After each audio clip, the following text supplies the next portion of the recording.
नमस्कार, मैं हूं आपके साथ मोनिका गुप्ता और आप देख रहे हैं हमारा खास डिबेट शो मसला में आज हम बात करेंगे हरियाणा में लगातार बढ़ते राजनीतिक पारे की। प्रदेश में चुनावी माहौल है और पहले राज्यसभा की 2 सीटों पर मतदान, फिर निकाय चुनाव को लेकर 19 जून को मतदान, फिर 2024 का विधानसभा चुनाव। ये रिपोर्ट देखिए, फिर करते हैं चर्चा की शुरुआत।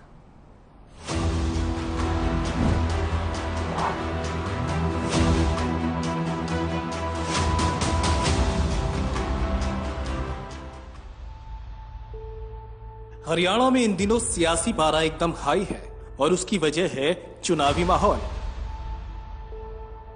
पहले राज्यसभा की 2 सीटों पर चुनाव, फिर नगर निगम चुनाव के लिए 19 जून को मतदान और फिर 2024 में विधानसभा चुनाव की तैयारी। विधानसभा चुनाव से पहले निकाय चुनाव सभी पार्टियों के लिए सेमीफाइनल जैसा साबित होगा। निकाय चुनाव में जो भी पार्टी जीतेगी उसका आत्मविश्वास और कद दोनों बढ़ेंगे। ऐसे में सभी पार्टियां अपनी सारी ताकत इसमें झोंक रही है। चलिए बात करते हैं चुनाव दर चुनाव की। सबसे पहले राज्यसभा की 2 सीटों पर होने वाले मतदान की। हरियाणा में राज्यसभा की 2 सीटों पर 10 जून को होने वाले मतदान को लेकर कांग्रेस और बीजेपी के बीच खींचतान शुरू हो गई है। तो वहीं हरियाणा कांग्रेस के लिए मुश्किलें ज्यादा बढ़ती हुई नजर आ रही है। कांग्रेस में क्रॉस वोटिंग का डर लगातार बना हुआ है। आपको बता दें कि हरियाणा कांग्रेस में सभी विधायकों को दिल्ली तलब किया गया, लेकिन सूत्रों की माने तो हरियाणा से कांग्रेस के 31 में से 22 विधायक गुरुवार दिल्ली पहुंचे। और खास बात यह रही कि आदमपुर के विधायक कुलदीप बिश्नोई हाई कमान के बुलावे के बावजूद दिल्ली नहीं पहुंचे। तो वहीं कांग्रेस प्रदेश अध्यक्ष उदयभान भूपेंद्र सिंह हुड्डा के घर पहुंचे, जिसके बाद सभी 5 जोड़ी कपड़े लेकर विधायकों ने भी हुड्डा के घर पहुंचना शुरू कर दिया। वो नेता जो अभी तक हुड्डा के आवास पहुंचे वो कुछ इस तरह है। इसराना विधायक बलबीर सिंह, कलानौर से शकुंतला खट्टर, विधायक जयवीर वाल्मीकि, विधायक नीरज शर्मा, विधायक जगबीर मलिक, सुभाष गांगुली, मोहम्मद इलियास, इंदुराज नरवाल, बीएल सैनी, मेवा सिंह, धर्म सिंह छोकर, रघुवीर काद्या, गीता भुक्कल, सुरेंद्र पवार, आफ्ताब अहमद, बीबी बत्रा, मामन खान, कुलदीप वत्स, राजेंद्र जून, शीशपाल सिंह, रेणुबाला, शैली चौधरी, प्रदीप चौधरी, शमशेर गोगी, राव दान सिंह, भूपेंद्र सिंह हुड्डा, वरुण चौधरी और अमित सिहाग। अब आपको उन विधायकों के बारे में भी बताते हैं जो हुड्डा के आवास पर नहीं पहुंचे थे।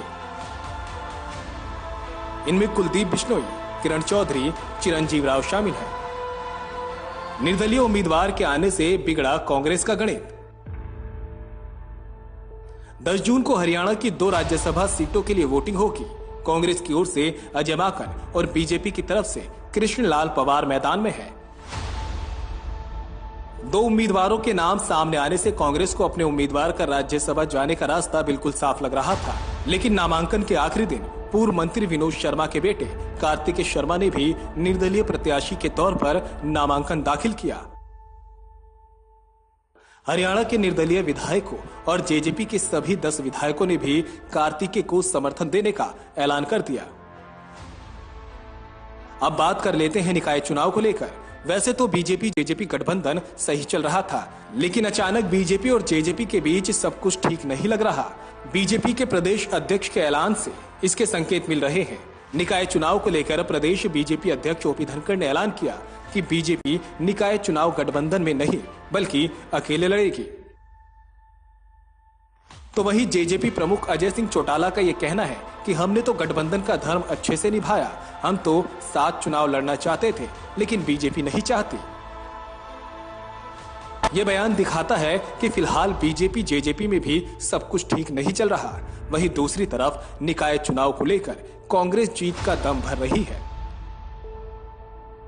वो बात अलग है कि पार्टी में अभी भी एक नजर नहीं आ रहा। निकाय चुनाव सभी पार्टियों के लिए खुद को साबित करने का मौका है, क्योंकि उसके बाद विधानसभा चुनाव में भी पार्टियों को अपना दमखम दिखाना है। कांग्रेस के लिए जरूरी है कि पार्टी के सभी नेता एक ही लय में चले और बीजेपी जेजेपी का गठबंधन आगे कितना मजबूत रहता है ये भी देखना होगा। साथ ही इनेलो भी दौड़ में है और पंजाब फतेह करने के बाद आप भी हरियाणा की राजनीति में अपना रास्ता साफ कर रही है। ब्यूरो रिपोर्ट, हर खबर।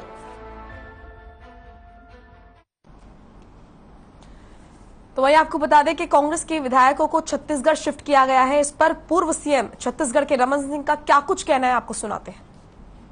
इतनी समाप्त होती जा रही है कि अपने ही हरियाणा के अपने ही लोगों से डर के लोग भाग रहे हैं। तो सवाल इस बात का है, जो राजनीतिक दल जहां से के लोग हैं वो वहां अपने आप को अपनी पार्टी से ही असुरक्षित महसूस कर रहे हैं, तो फिर क्या होगा उस पार्टी का। बार बार ये कांग्रेस विधायकों को इधर उधर करना पड़ता है, विश्वास आपस में ही समाप्त हो गया। एक दूसरे के प्रति अविश्वास करते हुए कांग्रेस के अंदर के संगठन में जो खराब स्थिति आई वो अविश्वास की वजह से। चलिए फिलहाल इस वक्त की बड़ी खबर का रुख करेंगे। इस वक्त की बड़ी खबर आ रही है चंडीगढ़ से। बीजेपी जेजेपी के पदाधिकारियों की हुई है बैठक। बड़ी खबर, बैठक के बाद बीजेपी प्रदेश अध्यक्ष का बड़ा बयान सामने आया है। बीजेपी जेजेपी साथ मिलकर लड़ेगी निकाय चुनाव। टोहाना, नरवाना, डबवाली, नूह में चुनाव लड़ेगी जेजेपी। बाकी 14 स्थानों पर चुनाव लड़ेगी बीजेपी। बड़ी खबर इस वक्त की आपके सामने। कांग्रेस पर भी साधा है ओपी धनखड़ ने निशाना। निकाय चुनाव से पहले कांग्रेस ने छोड़ा मैदान।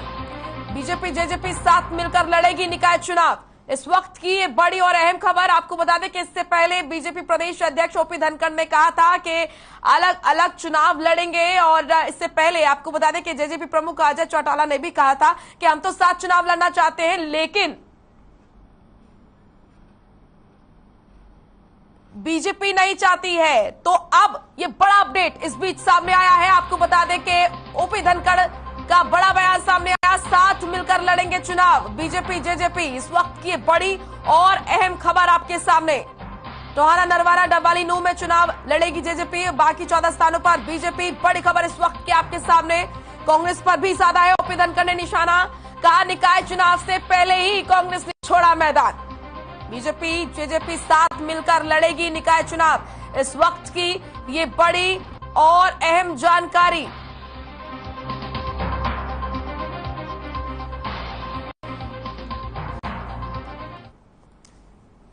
चलिए तो चर्चा की करते हैं शुरुआत। हमारे साथ कुछ मेहमान जुड़े हैं, उनसे आपका ताल्लुक करा देते हैं। हमारे साथ भूपेंद्र सिंह गहलावत जुड़े हैं, बीजेपी के प्रवक्ता हैं, और राकेश गर्ग जुड़े हैं, कांग्रेस प्रवक्ता हैं। विवेक चौधरी जुड़े हैं, जेजेपी प्रवक्ता है। आप सभी का बहुत बहुत स्वागत है इस डिबेट शो में। सबसे पहले भूपेंद्र सिंह जी, जो बड़ी खबर मैंने पढ़ी है पहले, क्योंकि लगातार ये कयास लगाए जा रहे थे कि बीजेपी और जेजेपी का जो गठबंधन है इसमें कहीं ना कहीं दरारें जो है वो आनी शुरू हो गई है, लेकिन अब कहीं ना कहीं ये बड़ी खबर और बड़ा बयान ओपी धनखड़ का के साथ में निकाय चुनाव लड़े जाएंगे। आखिर अचानक से ये फैसला क्यों लिया गया? देखिए, ये दरार की जो खबरें थी, अफवाहें थी, हाँ, ये पहले भी निराधार थी। हमारी पार्टी और जेजेपी पार्टी मिलकर के सरकार चला रही है, बहुत मजबूती से सरकार चला रही है। ये कोई छोटी मोटी बात हो के कोई एडजस्टमेंट। तो पहले ओपी धनखड़ ने क्यों ऐलान किया था कि अलग अलग चुनाव लड़ेंगे? आप सुनिए, कई बार परिवार में कोई बात आ जाती है, कोई सीटों की बात आती है, कुछ और बातें आती हैं। तो उन्होंने अपनी तैयारी की और भारतीय जनता पार्टी ने अपनी तैयारी की। लेकिन जब कांग्रेस मैदान से भागी गई, कांग्रेस के पास कोई उम्मीदवार ही नहीं रहे उतारने के लिए, और कांग्रेस बुरी तरह से फेल हो गई। कांग्रेस अपने 31 जो उनके एमएलए हैं उन्हीं को संभाल नहीं पा रही। तो फिर हम तो अपने साझीदार हैं, दोनों भाई हैं, हमने तो चलो फैसला करा है। जब कोई अलग से चुनाव लड़ने का फैसला था, अब इसका स्वागत करते हैं, ये अच्छा फैसला है और हम मिलकर चुनाव लड़ेंगे। अपोजिशन भी हम ही रहेंगे और सरकार भी हम ही रहेंगे, क्योंकि कांग्रेस तो भाग गई है। कांग्रेस का तो सुपड़ा साफ हो गया। पहले ही चुनाव से पहले ही उन्होंने एक तरह से सरेंडर कर दिया, और ये इनके जो नेता हैं वो बहुत ही डरपोक किस्म के आदमी हैं। उनके बस का नहीं है जो पे वो निकाय का चुनाव का सामना करते। उनसे तो अपने एमएलए ही नहीं संभल रहे हैं। 10 तारीख तक तो उनको संभालने में लगेंगे, और वो भी इनके संभलने से नहीं संभल रहे हैं। कभी कोई नहीं आ रहा है, कभी कोई नहीं आ रहा है, कभी ये कह रहे हमारे 25 हो गए, कभी 28 हो गए, कभी 31 हो गए। लेकिन जब इनके इकट्ठे होते हैं तो कभी 25 हो जाते हैं, कभी 26 हो जाते हैं और इनका बुरा हाल है। आपस में इनका कोई भरोसा नहीं है, एक दूसरे पर ये विश्वास नहीं करते, ना इनकी कोई हाई कमांड रही है, बहुत ही कमजोर हाई कमांड हो गई है, ना उनका कोई दबाव है और ये इधर उधर भागते फिर रहे हैं। हरियाणा के आदमी को राजस्थान ले जा रहे हैं हार के डर से, कभी क्रॉस वोटिंग ना हो जाए। पीछे भी इनका जो हाल हुआ था पिछले राज्यसभा के चुनाव में, वो सबके सामने है। एक बाहरी आदमी जिसका कोई नहीं था उसको यहाँ लाके खड़ा कर दिया और इनको अब डर हो रहा है कि कई इनके एमएलए, कईयों के बयान भी आ गए, कईयों ने विद्रोह भी किया है कि भैया आपको हरियाणा में आदमी नहीं मिला, ये कांग्रेस के एमएलए कह रहे हैं।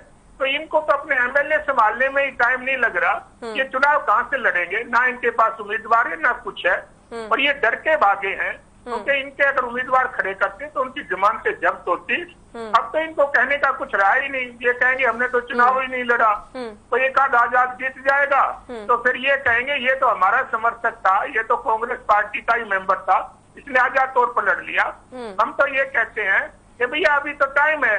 कांग्रेस पार्टी जिसका ये गुणगान करते हैं, जिस नेता की हरियाणा में बात करते हैं, वो बहुत ही कमजोर किस्म का आदमी है और वो ये बिल्कुल नहीं चाहता कि उनकी पार्टी की कोई उनका संगठन बने, कोई उनके आदमी चुनाव लड़े। वो तो बिल्कुल ये चाहता है भाई उनका आप अपना काम चल जाए, बाकी पार्टी कहीं बाहर में जाए, उनको पार्टी से कोई लेना देना नहीं है। और मैं ये भी बता देता हूँ आपको, राज्यसभा के चुनाव में कांग्रेस पार्टी की हार निश्चित है और इस हार के बाद जो इसमें कलह बनेगी, जो कांग्रेस में भगदड़ मचेगी, आप अंदाजा भी नहीं लगा सकते। ये कांग्रेस एक डूबता हुआ जहाज है, सब उतर उतर के भागेंगे और इसमें छेद हो गया है, इसमें कोई रहने वाला नहीं है। बहुत धैर्य के साथ राकेश गर्ग जी आपको सुन रहे हैं, बहुत धैर्य के साथ। राकेश जी आपके पास आऊंगी, तमाम जो चीजें बोली गई है, तमाम जो सवाल उठाए गए हैं, आरोप जो लगाए हुए हैं, उनका आप जवाब दीजिएगा जरूर। लेकिन उससे पहले मैं विवेक जी आपके पास आऊंगी। क्या आप खुश हैं? क्योंकि अजय चौटाला का ये कहना था कि धर्म, जो गठबंधन का धर्म है, वो जेजेपी ने निभाया है, वो हमने निभाया है, लेकिन बीजेपी नहीं चाहती। पहले तो यही कहा जा रहा था, अब राहत है आपको? राहत तो पहले भी थी।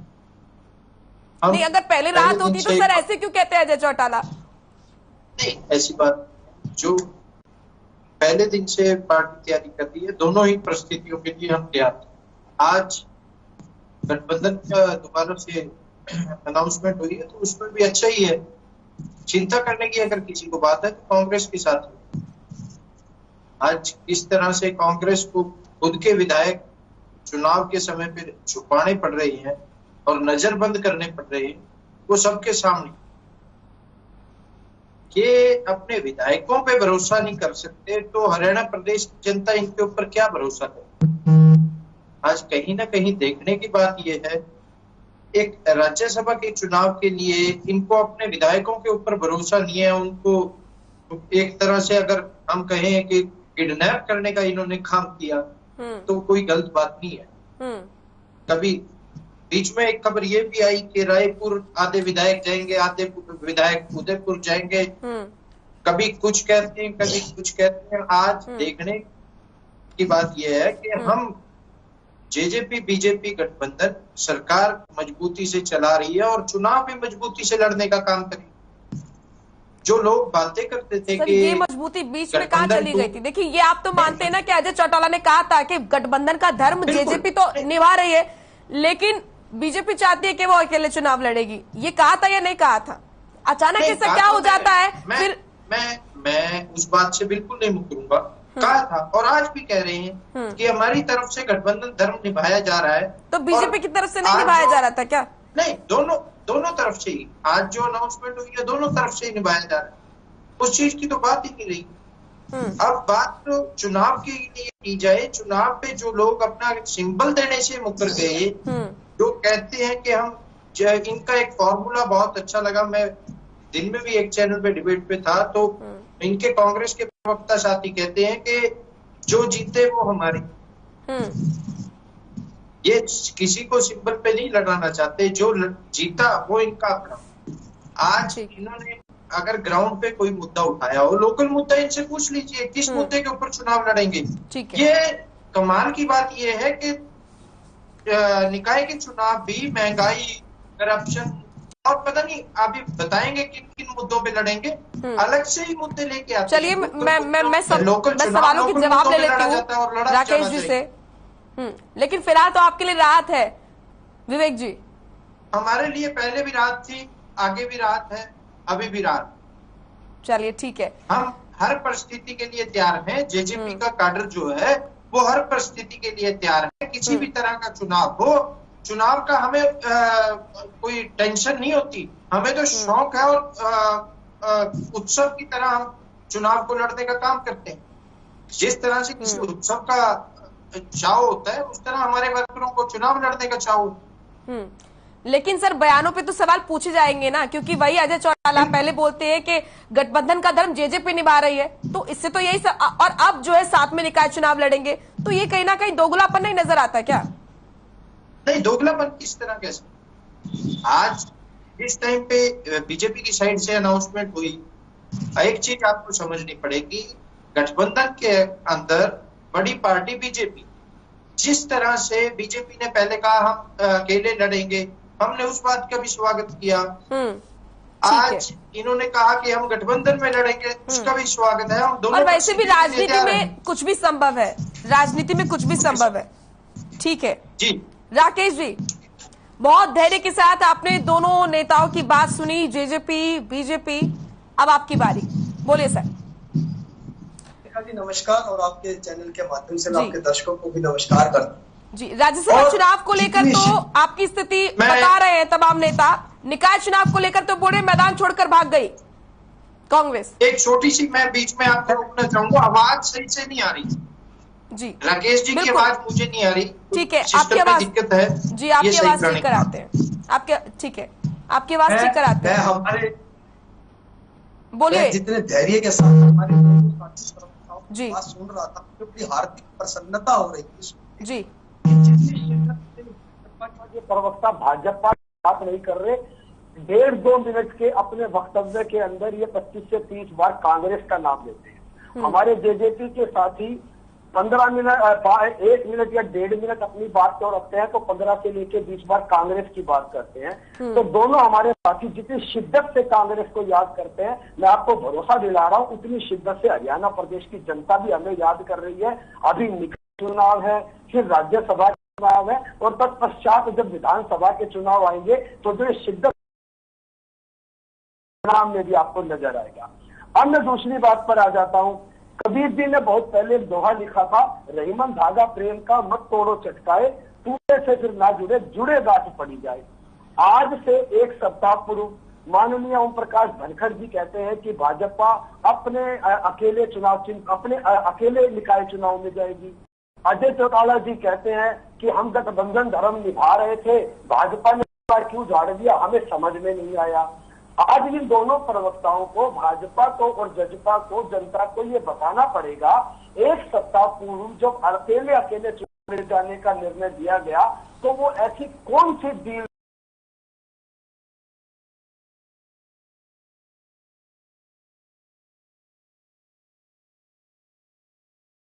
की बात तो लगती है। तो 2.5 साल बीतने के बावजूद भी प्रदेश स्वास्थ्य में, रोजगार में, सुविधाओं में, अपनी पार्टी कहाँ स्टैंड कर ली, बोलने दीजिए।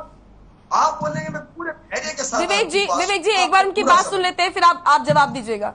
ठीक है, बोलिए। धैर्य बड़ा आवश्यक है। राकेश सही से नहीं आ रही, इनकी आवाज सही कराने का काम। जी ठीक है, मेरी मोनिका, मेरी बात पूरी होनी थी जी। लेकिन राकेश जी, आप यहाँ पे दरार की बात कर रहे हैं, हालांकि ये सवाल जो है इसका जवाब मैं जरूर लूंगी, लेकिन दरार की बात आप कर रहे हैं, दरार आप यही तो कह रहे हैं कि दरार एक बार पड़ जाती है, फिर उसमें गांठ पड़ जाती है। लेकिन यहाँ पर कुलदीप बिश्नोई जी पर भी लगातार सवाल किया जा रहा है, आपकी किसी भी बैठक में वो नहीं पहुंच रहे हैं, आला कमान ने बुलाया उसके बावजूद दिल्ली नहीं पहुंचे। सर इस पर भी जवाब दीजिएगा, अपनी बात पूरी कीजिए। मैं मोनिका जी 1 मिनट आप धारा प्रवाह बोलने की इजाजत दीजिए। बिल्कुल, बोलिए। तो आज पुनः एक सप्ताह के पश्चात दोनों पार्टियों का, अभी आपके चैनल पे बैठने के पश्चात ही मुझे पता लगा है कि भाई ये फिर अब मिलकर चुनाव लड़ेंगे। ऐसे कौन से मुद्दे आ गए, ऐसे कौन से वो लूट की पॉलिसी थी, ऐसे कौन से वो भ्रष्टाचार के नियम थे जो एक सप्ताह पूर्व सहमति नहीं बन रही थी और एक सप्ताह के पश्चात दोनों की सहमति बन गई और अब ये फिर चुनाव में लड़ने के लिए आ गए। कांग्रेस पार्टी की मैं बात करता हूं मोनिका जी, कांग्रेस पार्टी का जो निर्णय है ये कोई अप्रत्याशित और अचानक लिया हुआ निर्णय नहीं है। आप इतिहास को पलट कर देखिए, कांग्रेस पार्टी ने निकाय चुनाव को हमेशा सिंबल पर नहीं लड़ा। कांग्रेस पार्टी का हमेशा ये मत रहा है कि ये निकाय के जो चुनाव है ये आपसी सौहार्द के, प्रेम के, भाईचारे के चुनाव हैं। भाजपा की जो दिक्कत है वो सबसे बड़ी दिक्कत ये है कि इनके पास चुनाव के मुद्दे बहुत बड़े हैं। भारत पाकिस्तान, हिंदू मुसलमान, कब्रिस्तान, शमशान, मस्जिद, मतलब इस तरह के बड़े बड़े मुद्दे हैं। निकाय जो चुनाव होते हैं इनके अंदर मुद्दे जन साधारण की समस्याओं से जुड़े होते हैं जो भाजपा को पता ही नहीं है। निकाय के चुनाव सड़क पर, सीवरेज पर, जो छोटे पानी पर, इन चीजों के ऊपर ये चुनाव होते हैं और बड़े सीमित क्षेत्र के ये चुनाव होते हैं। एक दूसरे के साथ परस्पर लोगों के प्यार, व्यवहार और रिलेशन तक होते हैं। तो कांग्रेस का ये मत रहा है कि प्यार और विश्वास का, भाईचारे का जो ये चुनाव है, इस भाईचारे के चुनाव ये रहने चाहिए। जो योग्य उम्मीदवार होंगे, जहां जो, क्योंकि भाजपा और जजपा इनके ऊपरी स्तर पर दिल ले रहे हैं, कार्यकर्ता के स्तर पर ये बिल्कुल दो अलग अलग विचारधारा की दो अलग अलग पार्टी है। चुनाव, विधानसभा चुनाव से पूर्व एक पार्टी भाजपा कहती थी 75 पार, जजपा कहती थी जमुना पार। इलेक्शन के बाद दोनों मिल गए यार और अब जम के कर रहे हैं भ्रष्टाचार। तो ये सत्ता का गठबंधन है या ठगबंधन है, ये कुछ स्वाभाविक मेल नहीं है। अब जब निकाय चुनाव आएंगे तो इनके अपने कार्यकर्ता आप देखना एक दूसरे का किस प्रकार आरोप प्रत्यारोप ये मिलकर लड़ेंगे। जैसे की बात नहीं, मैं आपको बता रहा हूँ। हाँ, जैसे बीजेपी के प्रवक्ता, जैसे बीजेपी की प्रवक्ता और जेजेपी के प्रवक्ता आपकी पार्टी के बारे में ज्यादा बोल रहे थे, वैसे आपको ज्यादा चिंता है बीजेपी और जेजेपी की, लेकिन अपनी पार्टी की भी चिंता कीजिएगा ना सर।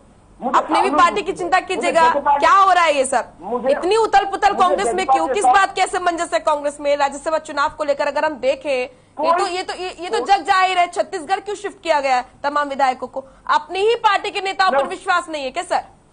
कैसे आगे बढ़ेंगे बड़े चुनावों में, कैसे लड़ेंगे फिर? मैं उत्तर दे देता हूँ। आप ये देखिए कि जब निकाय चुनाव को लेकर प्रदेश का, हमारा चंडीगढ़ के अंदर चिंतन और मंथन चल रहा था, हमारे 30 के 31 विधायक हमारे असेंबली के अंदर हैं। 30 विधायक हमारे हर वक्त वहां मौजूद रहे, सर्वसम्मति से सारे फैसले हो रहे हैं। चौधरी उदय भान जी जब से उन्होंने प्रदेश नेतृत्व संभाला है, चौधरी भूपेंद्र सिंह हुड्डा जी के नेतृत्व के अंदर हमारे सारे विधायक एकजुट हैं।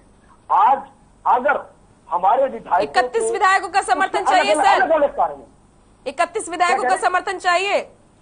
छत्तीसगढ़ कितने विधायक गए? पहले 30 आप समझिए, 31 के 31 विधायक एकजुट हैं। 10 तारीख को जब वोटिंग, कुलदीप बिश्नोई जी कहाँ है? नजर नहीं आ रहे हैं वो। आपको 30 जून को जो वोटिंग वाला दिन होगा आपको नजर भी आएंगे, वोटिंग भी करेंगे। और किरण चौधरी जी भी नजर नहीं आई सर। अजय आप निश्चित रहिए, आप एक एक विधायक को लेकर इतना, चिरंजीव राव भी नहीं नजर आए। नहीं, मैं तो निश्चिंत हूँ सर, आपके सवाल वाजिब हैं, मैं तो निश्चिंत हूँ, लेकिन चुनाव 10 जून को है। आप देखिए अभी चुनाव के अंदर पूरा एक हफ्ता शेष है। और एक बात और समझिए, लेकिन इतनी उथल पुथल क्यों है सर? ये भी जवाब देखिए, मैं जेजेपी से भी बीजेपी से भी सवाल करूंगी, लेकिन आपसे भी सवाल करना लाजमी है। इतनी उथल पुथल किस बात की? देखिए सभी पार्टियां तैयारी कर रही है, लेकिन जिस तरीके से जो भगदड़ कांग्रेस में देखी जा रही है ना सर, वो अलग ही है। आखिर किस बात की घबराहट? अच्छा, फिर कहाँ गए सारे विधायक? आप एक बात को और देखिए मोनिका जी, हाँ। आज भाजपा ने प्रदेश के अंदर क्या किया, 31 विधायकों के साथ इनका एक राज्यसभा सदस्य बनता है, वो इनके साथ इनका बनेगा, निश्चित रूप से बनेगा, उसमें कोई दो राय नहीं है। हमारे चौधरी भूपेंद्र सिंह हुड्डा जी भी ये वक्तव्य दे चुके हैं।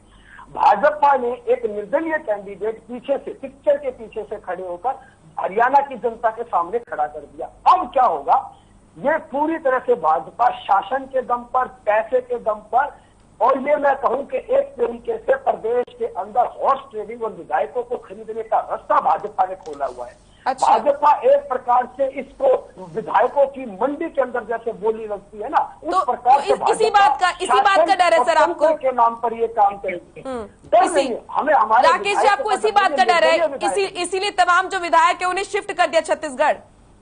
मोनिका जी 10 विधायक जेजेपी के आ रही हूँ भूपेंद्र जी, विधायक मिलकर 10 विधायक जेजेपी के पास है, वो अपने दम के ऊपर कोई राज्यसभा का चुनाव नहीं जितवा सकते। 10 के अंदर से भी ज्यादा गौतम के सुर जो है वो सारे प्रदेश को पता है। इसके अलावा 9 भाजपा के जो विधायक बदलेंगे उनके अंदर भी विधायकों के सुर वोटों के अलग अलग है। उसके अलावा निर्दलीय विधायक भी है, उन्होंने भी अभी खुल के समर्थन नहीं किया है। भाजपा ने पर्दे के पीछे से एक बार हरियाणा की अस्मिता पुनः दांव पर लगा दी है। पुनः हरियाणा की जो सांस्कृतिक अस्मिता थी वो पूरे देश के सामने भाजपा ऐसे प्रेजेंट कर रही है, हॉर्स ट्रेडिंग और विधायकों की खरीदारी को करके। ये खुला शासन का और खुला सरकार के द्वारा प्रायोजित गंभीर आरोप बीजेपी पर आप लगाते हुए नजर आ रहे हैं। ठीक है, मैं उनसे सवालों के जवाब लेती हूँ। भूपेंद्र जी आप कुछ कहना भी चाह रहे थे, आपके पास भी आऊंगी।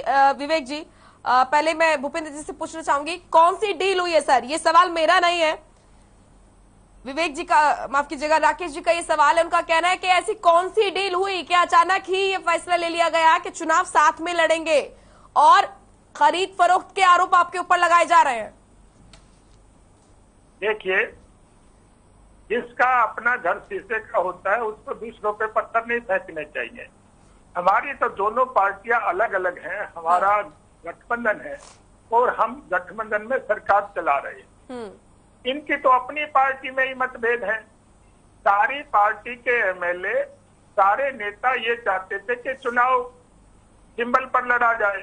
किरण चौधरी का तो आज बयान भी आया है और सारे के सारे विधायक ये चाहते थे, लेकिन इन्होंने एक नौटंकी करके 3 आदमियों की कमेटी बना दी। मैंने तो जनता टीवी पे सोमवार को भी बोला था, ये कहने लगे हमारी मीटिंग होगी जब फैसला करेंगे। तो मैंने कहा फैसला तो मैं बता देता हूँ, ये भागेंगे क्योंकि इनके पास ना कार्यकर्ता है ना चुनाव लड़ाने के लिए आदमी है। ये बहुत ही कमजोर किस्म की पार्टी है और बहुत ज्यादा इसमें उठापटक है और इसमें इतने सारे ग्रुप बने हुए हैं और कोई किसी पर विश्वास नहीं करता। अगर ये विश्वास करते और जितने ये आरोप हमारे पे लगा रहे हैं, अगर हम इतने अलोकप्रिय होते तो ये चुनाव से क्यों भागे? फिर तो इनके आदमी जीत ही जाते। ये देखिए, ये बहाने बनाते हैं, ये नौटंकी करते हैं। सर खरीद फरोख्त का आरोप लगाया गया, सुनिए, और इन्होंने जो हॉर्स रेडिंग की बात की वो भी मैं उसका जवाब देना चाहता हूँ। भारतीय जनता पार्टी का एक उम्मीदवार है और 31 उसके लिए वोट चाहिए और भारतीय जनता पार्टी के 40 एमएलए हैं। उनको किसी भी तरह की कोई वो नहीं है, ना उनको कोई खरीद फरोख्त की जरूरत है। उनका एक आदमी अपना आसानी से जीतेगा। जो दूसरा विधायक इंडिपेंडेंट आया है उसको कितने वोट मिलेंगी और कितने कांग्रेस के प्रवक्ता ने जैसे ये कहा कि हमने डरते हुए अपने एमएलए को शिफ्ट किया है। ये बताएं, क्या गाजर मूली है तुम्हारे एमएलए? क्या मंडी लगी हुई है तुम्हारे एमएलए की जो कोई खरीद ले जाएगा, जो तोड़ ले जाएगा? क्या आपने पैसे लेके टिकट दिए हुए हैं उनको? वो एमएलए बने हुए हैं। आज आपको डर सता रहा है कि जब आपने एमएलए के लिए टिकट दी तो पैसे लेके दी थी, तभी वो पैसे लेके ना टूट जाए। आपने उनको गाजर मूली समझ रखा है, भेड़ों की तरह से भर के उनको कहीं भेजा है। वो विधायक है, उनको रहने दीजिए। हमारे एमएलए तो शेर की तरह से घूम रहे हैं, आपने क्यों उनको भेड़ की तरह रोक रखा है? क्यों आप लेके गए हो दूसरी जगह पर? और इनका कुछ नहीं है, ये इतना कमजोर नेतृत्व हो गया है। और जब ये 5 राज्यों के जो पीछे चुनाव हुए थे, इनके सभी आदमियों की जमानत जब्त हो गई। ये 2, 3, 4 महीने 6 महीने का इनका खेल है। राज्यसभा के चुनाव के बाद मैं पहले से बताना चाहता हूं कि जो लोग बचे हुए हैं भगदड़ मचेगी इनमें और कोई रास्ता ढूंढेगा, कहीं कहीं कोई ढूंढेगा, क्योंकि जिस नाव में छेद हो जाता है उसमें कोई नहीं बैठा रहना चाहता, कोई नहीं चाहता कि वो डूब जाए। सब अपना बचाव करते हैं। इनकी पार्टी में कुछ नहीं बचा। ये एमएलए की भी इनकी भगदड़ मचेगी क्योंकि उनको आगे चुनाव जीतने का भी रास्ता देखना है। ये इतनी पॉलिसी कांग्रेस की कमजोर है, इतना संगठन कमजोर है। पहले इन्होंने उसके साथ किया, अशोक तंवर के साथ, फिर शैलजा के साथ किया। हरिजन वोट लेने के लिए तो उनका नाम का इस्तेमाल करते हैं ये, और उनकी बेइज्जती करके उनको हटाने का काम करते हैं। उसके बेचारे के हाथ पैर तोड़ दिए थे अशोक तंवर के, और बेइज्जती करने में इसकी कसर नहीं छोड़ी। क्यों नहीं इन्होंने उसको भी राज्यसभा में टिकट दिया? क्योंकि इनमें गुटबाजी है और ये एक दूसरे को हराने में विश्वास करते हैं, जिताने में विश्वास नहीं करते। और मैं दावा करता हूं कि मैं तो ये तो आप 28 की 29 की 30 की बात करते हो, अगर कांग्रेस पार्टी का उम्मीदवार 25 वोट भी ले जाए तब भी गनीमत है। ये इनका बुरा हाल है। चलिए, बड़ी बात बोल रहे हैं। ज्यादा निंदा करता हूँ कि एमएलए को इन्होंने मंडी में ये क्या सोच रहे हैं, गाजर मूली की तरह इनके एमएलए। हालांकि राकेश जी को हंसी आ रही है आपकी बात पे, ठीक है, बड़ी बात बोल रहे हैं, आपके 25 वोट भी मिल जाए बहुत बड़ी बात है कांग्रेस को, ठीक है। अच्छा, कार्तिकेय शर्मा पर आपका क्या स्टैंड है? क्लियर स्टैंड क्या है? समर्थन कर रहे हैं उनको? देखिए आप ये सवाल मेरे से कर रहे हैं? जी जी जी। देखिए, वो एक इंडिपेंडेंट उम्मीदवार है, हमारे को 31 वोट चाहिए, हमारे पास 9 वोट एक्स्ट्रा है, हमारी हाईकमांड ये डिसीजन लेगी। देखिए, कांग्रेस के पास तो हम जाएंगे नहीं, कांग्रेस के कैंडिडेट को तो हम बड़ी में 9 वोट ले जाके क्यों देंगे? उसमें हमारी पार्टी ने अभी डिसीजन लेंगे और वो जो डिसीजन लेंगे वो सोच समझ के डिसीजन लिया जाएगा। हमारे को अपनी चिंता नहीं, हमारे तो 31 विधायकों में जीत जाएंगे, जो हमारे 9 विधायक बचेंगे उनके बारे में हम डिसीजन लेंगे और सोच समझ के सारी बातें होंगी। और मैं तो ये भी कह सकता हूँ, कांग्रेस कोई पार्टी नहीं रही, नोटंकी बाद सारे लोग इकट्ठे हो रहे हैं। और जितने भी एमएलए, ये भी सुन लो मेरे से, ये 25-26 एमएलए, कई बार चैनल वाले भी बात करते हैं कि ये हुड्डा के एमएलए, ये हुड्डा के एमएलए नहीं है।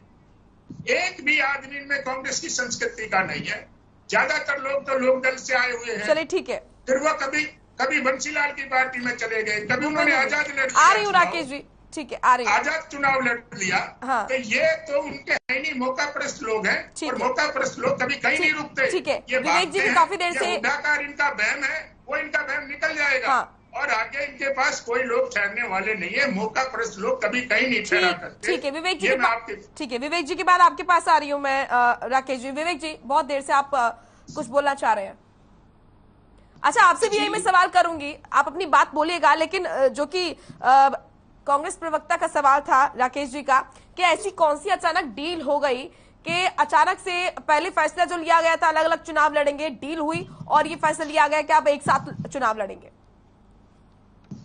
मोनिका जी, आज देखने की बात ये है, जिन लोगों को डील करने की आदत हो वो डील की बात है। जैसी आदमी की मानसिकता होती है वो वैसी ही बात करता है। डील हुई थी हरियाणा प्रदेश के अंदर, एक डील हुई थी 2016 जब राज्यसभा का चुनाव था और जब उसमें शाही कांड हुआ, उस टाइम पे इनके नेता ने एक डील करने का काम किया। सोनिया गांधी ने जिस कैंडिडेट को समर्थन देने का काम किया, इनके नेता भूपिंदर सिंह हुड्डा ने उसी खिलाफत करने का काम किया एक डील करने के बाद। आज ये लोग बात कर रहे हैं कि किस तरह से क्या होगा, 10 विधायक जेजेपी के हैं, क्या वो जिता देंगे? अगर आप जेजेपी को इतना कमजोर समझते हैं कि 10 विधायक जेजेपी के हैं और वो कार्तिकेय जी को नहीं जिता सकते, तो आपको टेंशन किस बात की है? अपने विधायकों को अपने घर रहने दीजिए, क्यों उनको किडनैप करके घूम रहे हैं? कभी कहीं क्यों टेंशन आप ले रहे हैं? अब देखने की बात ये लोग वो हैं जिनका एक अध्यक्ष नहीं है, 5 अध्यक्ष बनाने का काम किया। 5 अध्यक्ष इकट्ठे नहीं हो पाते, 5 का आपस में तालमेल नहीं है।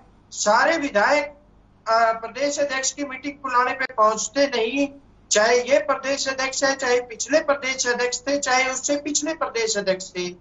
ये वो लोग हैं जो अपने प्रदेश अध्यक्ष को पीटते हैं और फिर एफआईआर भी नहीं होने देते। अपने प्रदेश अध्यक्षों के जो इनके दलित प्रदेश अध्यक्ष रहे हैं उनका संगठन नहीं बनने देते। ये आज चुनाव लड़ने की बात करते हैं। मैं इनसे पूछना चाहूंगा, आज तक इनका राज्यसभा में कांग्रेस का खेल बिगाड़ने के लिए कहीं कार्तिकेय शर्मा को तो नहीं यहाँ पर कंबल के नीचे, टेबल के पीछे जैसी बातें होती है कि उनको खड़ा किया गया पार्टी की तरफ से? नहीं, एक चीज है, आऊंगी आपके पास। कार्तिकेय जी एक इंडिपेंडेंट कैंडिडेट, जेजेपी ने उनको समर्थन दिया। अगर कोई उनको वोट डाल रहा है और वोट कर रहा है, चाहे वो कांग्रेस का है चाहे वो बीजेपी का है, तो अपनी मर्जी से कर रहा है।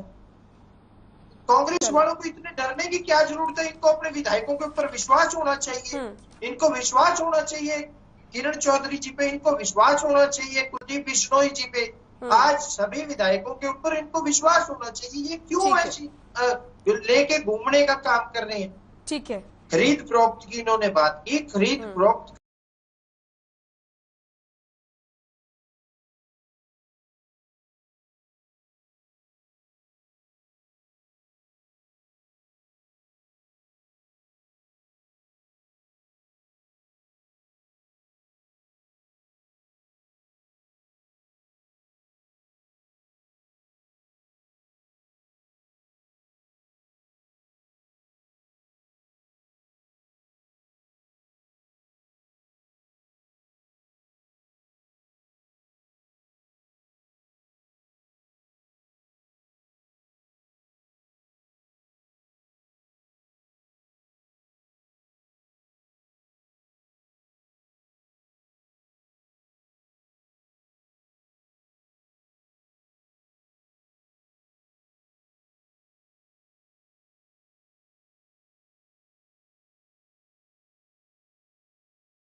कुछ बताया, शाही कांड के बारे में कुछ बता दो सर। आप जो घोटाले के बारे में बता दीजिए।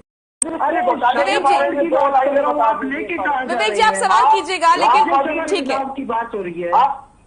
लेकिन जब आप बोल रहे थे वो भी बीच में नहीं बोले। आप सवाल रखिए, मैं उनसे पूछूंगी। ठीक है, भूपेंद्र जी भी कुछ कहना चाह रहे हैं, लेकिन हाँ राकेश जी अपनी बात पूरी कीजिए, मैं आ रही हूँ भूपेंद्र जी आपके पास भी, बोलिए।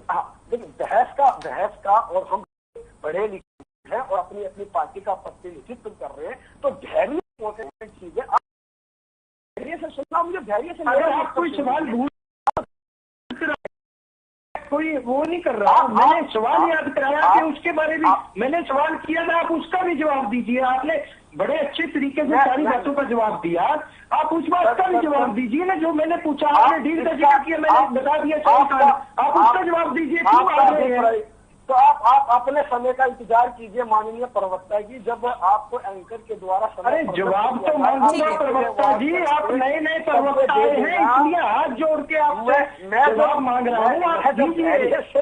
मैं जब धैर्य से आपकी बात सुन रहा हूँ तो आपका धैर्य ठीक है। बोल रहा है विवेक जी जब मैं आपके पास आऊंगी तब जवाब ले लेंगे, लगता है अभी मन नहीं उनका इस पर जवाब देने का। ठीक है भाई मैं दे रहा हूँ, मेरी सुनिए ना, मुझे इंटरप्ट मत कीजिए, मैं भी इंटरप्ट बीच में नहीं करता हूँ।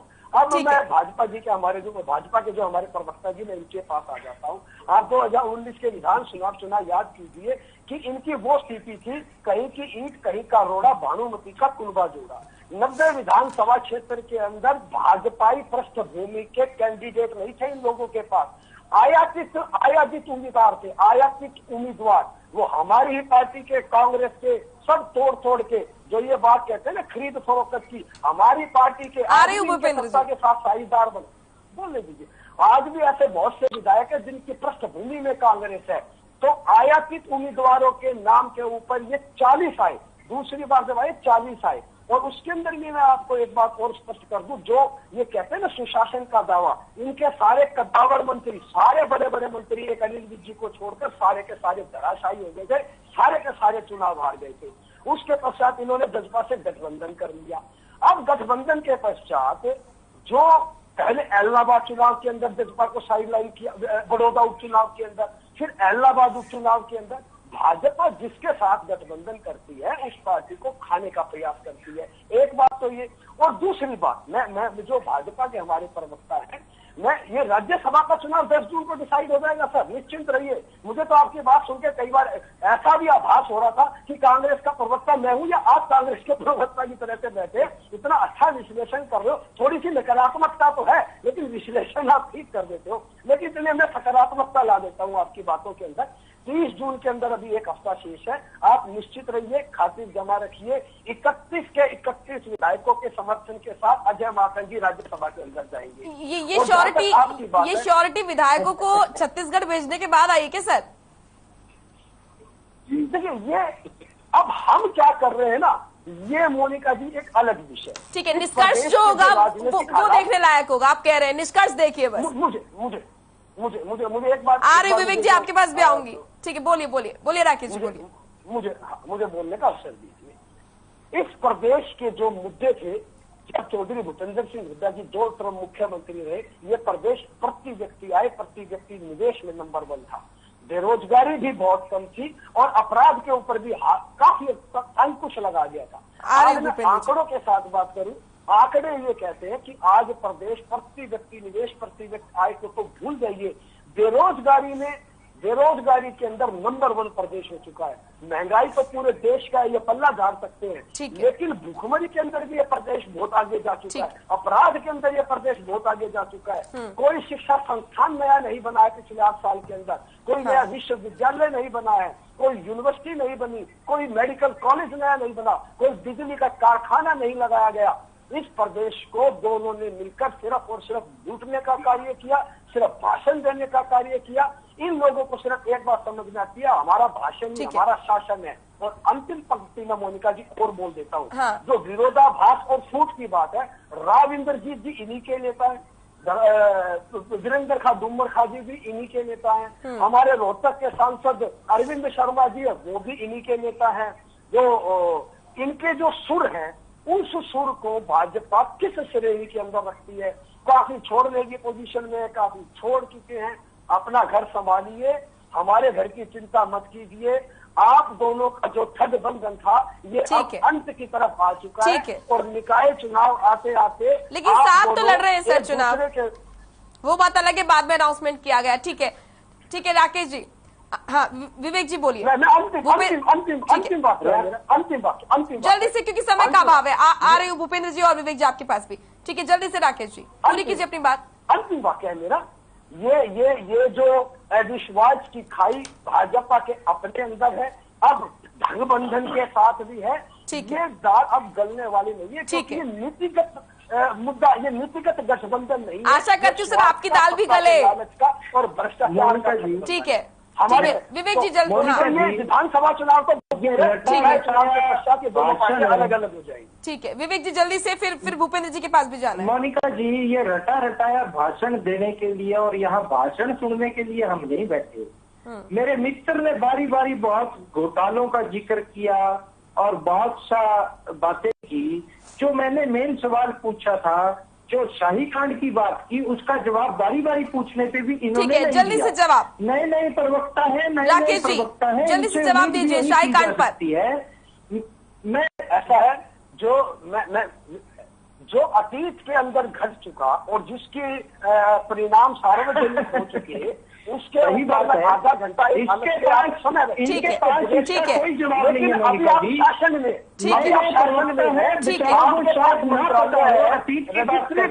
आपके 10 साल के है और घोटाले का काम कीजिए। राकेश जी, आप भी पढ़े लिखे होने का परिचय दीजिए, अब सुनने का काम कीजिए।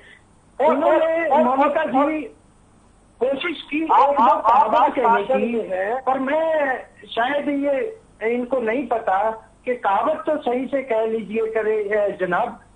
इन्होंने कहा छाछ तो बोले छलनी भी बोले जिसमें 72 छेद। कहावत हरियाणा की ये है, छाछ तो बोले छलनी भी बोले जिसमें 3600 छेद, जो आपके ऊपर फिट बैठती है, ना कि किसी और के ऊपर। आज ये लोग घोटाले की बात कर रहे हैं, जिन्होंने अपने टाइम में कहीं CLU देने का काम किया, CLU बेचने का काम किया, कहीं जीजा जी को जमीनें बेचने का काम किया। आज वो लोग हमारे ऊपर लाछन लगाने का काम कर रहे हैं। ठीक है, ठीक है भूपेंद्र जी, घोटालों की बात करते हैं तो मैं इनको साफ शब्दों में बताऊं, जो घोटाले आपके समय से चले आ रहे थे, उन घोटालों पे अगर किसी ने अंकुश लगाने का काम किया तो वो माननीय दुष्यंत चौटाला जी ने किया। ठीक है, आज कहीं ना कहीं उसी चीज को देखते हुए आपको बौखलाहट है। अगर आप इतने ही निश्चित हैं अपनी जीत के प्रति, तो आप क्यों नहीं अपने विधायकों को अपने घर में रहने देते? आप क्यों डर रहे हैं? जेजेपी के 10 विधायक हैं, वो तो बोल रहे हैं कि वो तो खुले में बोल रहे हैं कि ये सब इस सब पर आप ध्यान मत दीजिए, निष्कर्ष पर ध्यान दीजिएगा 10 तारीख को। मैं निष्कर्ष की बात कर रहा हूँ। जेजेपी के 10 विधायक हैं, इन्होंने कहा फलाना नाराज है, धमकाना नाराज है। जेजेपी ने अपने विधायकों को क्यों नहीं छुपाया? बीजेपी आपको क्यों नौबत आई? आपको क्यों नौबत आई अपने विधायकों को छुपाने की? आपको ऐसा क्या डर है? देखने के लिए ठीक है, देखिए समय का अभाव है, हम निश्चित है। हाँ भूपेंद्र, हमारे सीनियर है, हम उन पर सम्मान करते हैं और सम्मान करेंगे। ठीक है विवेक जी, भूपेंद्र जी से पार्टी की कीजिए। ठीक है, क्यों छुपाने पड़ रहे हैं? ठीक है विवेक जी, ठीक है, शाही कांड के ऊपर आपके पास कोई जवाब नहीं है। भूपेंद्र जी लास्ट कमेंट आपका। देखिए जो कांग्रेस के हमारे आदरणीय प्रवक्ता है, उन्होंने 3-4 सवाल हमारी पार्टी पे किए। एक तो इन्होंने भ्रष्टाचार की बात की जी, थोड़ा जल्दी से। तो कांग्रेस पार्टी के 40, 30, 40, 50% तक लोग जमानत पर हैं। इनके खिलाफ अलग अलग अदालतों में केस चल रहे हैं, चाहे वो नेशनल लेवल पे हो और चाहे स्टेट लेवल पे हो। और जिनके नेतृत्व में ये हरियाणा का चुनाव लड़ने की बात कर रहे हैं, 6 से ज्यादा केस उनके ऊपर चले हुए हैं। मुझे ये भी पता है ये इसका क्या हमारे पर आरोप लगाएंगे, इसका ये कहेंगे आप लोगों ने बनवा दिए। वो ऐसे केस हैं जो हमने नहीं बनाए। इन केसों के 4 और सेक्शन 6 का नोटिस लगा के अपने डीलर भेज के जिन जमीनों को हड़पने का काम इन लोगों ने किया था, उन किसानों ने इनके खिलाफ। अभी मैं एक बिल्कुल लास्ट को बता देता हूँ। आज से 6-7 दिन पहले माननीय उच्च न्यायालय ने एक टिप्पणी की है कि 2009 में 20 इंस्पेक्टर पुलिस के भर्ती किए थे, जिसमें से 9 जनरल, 9 के 9 लोग इनके हुड्डा परिवार के, आशा हुड्डा के नाम लिखे हुए हैं कि उनके रिश्तेदार थे और उनको भी संदिग्ध माना है। ऐसे बहुत केस विचाराधीन है। अभी देखते जाना इनकी क्या क्या पोल सामने आएंगी। ठीक है। नंबर 2, इन्होंने तोड़फोड़ की बात जो भारतीय जनता पार्टी में की और कांग्रेस को ये बहुत साफ बताते थे। इनको याद होगा 2010 में जब इनकी पार्टी की सरकार नहीं बनी तो हजका के 5 विधायक भारतीय जनता पार्टी ने नहीं तोड़े थे, वो भूपेंद्र सिंह हुड्डा ने ही तोड़े थे और वो उनको तोड़ के उन्होंने सरकार बनाई थी। फिर इन्होंने एक बात कही कि हमारे सारे मंत्री हार गए। अरे मैं कांग्रेस के प्रवक्ता को याद दिलाना चाहता हूं, अभी थोड़े से दिन पहले ये भूपेंद्र हुड्डा जी क्या करते हैं, हमारे पड़ोस में, रोहतक के पड़ोस में सोनीपत है, 4 विधायक लाके रोहतक से यहाँ उनको चुनाव में खड़ा कर दिया और 5 में खुद आ गए और 2.25 लाख से चुनाव हारने का काम कराया। हाँ। जमानत मुश्किल से भूपेंद्र बची है। जी, क्योंकि समय का अभाव है, इनके नेतृत्व में चुनाव लड़ना चाहते हो, जिनकी खुद जमानत जब्त आपको यहीं पर मैं रोकना चाहूंगी, माफ कीजिएगा। तुम दूसरों पे कहते हो कि हमारे मंत्री हार गए। ठीक है भूपेंद्र जी, आपको रोकना चाहूंगी, उम्मीदवार की जमानत होते होते बची है। वक्त का अभाव है। बहुत बहुत शुक्रिया आपका भूपेंद्र जी, राकेश गर्ग जी आपका भी, विवेक चौधरी जी आपका भी, आप सभी ने अपनी अपनी बात रखी। तो 10 जून को मतदान होगा हरियाणा राज्यसभा की 2 सीटों के लिए। अब देखने वाली बात होगी, तमाम पार्टियां अपना अपना दम भर रही है, रिजल्ट क्या होगा और जिस तरीके से जो उथल पुथल नजर आ रही है, आखिर निष्कर्ष क्या निकलता है, ये देखने वाली बात रहेगी। फिलहाल आज मसला में इतना ही। आप देखते रहिए हर खबर। नमस्कार।